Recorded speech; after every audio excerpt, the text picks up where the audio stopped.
Ang susunod na palabas ay may nagmumura. Kaya putang ina, wag na kayong manood.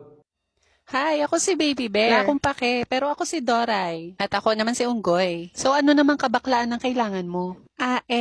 Gusto ko sana makauwi na sa amin at makita ang aking nanay at ang aking kapatid. Maaari niyo ba akong ihatid, ha? Sure. Oo naman. Yay! Group hug!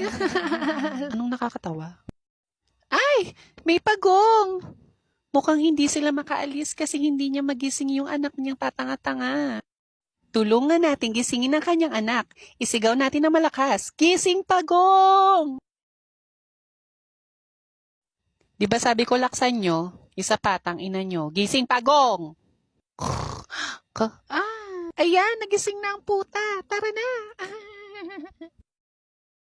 Napakasarap talagang tumulong, lalo na sa mga nangangailangan, di ba? Oo nga.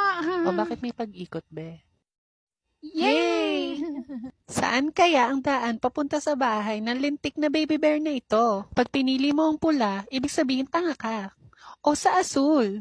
Saan kaya? Tut! Tama! Sa asul! Tara na, ihatid na natin ang mukhang unggoy na bear na ito. Oo nga, mas mukha pa siyang unggoy kesa sa akin. Ganon.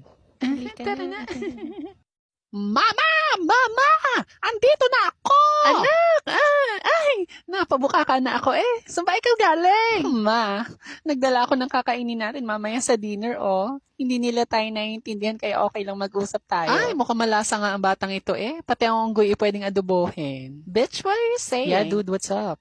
Halika na, ma. Oh, siya, ihanda mo na ang talyasi at ako na magagayat. Oh my gosh, let's go.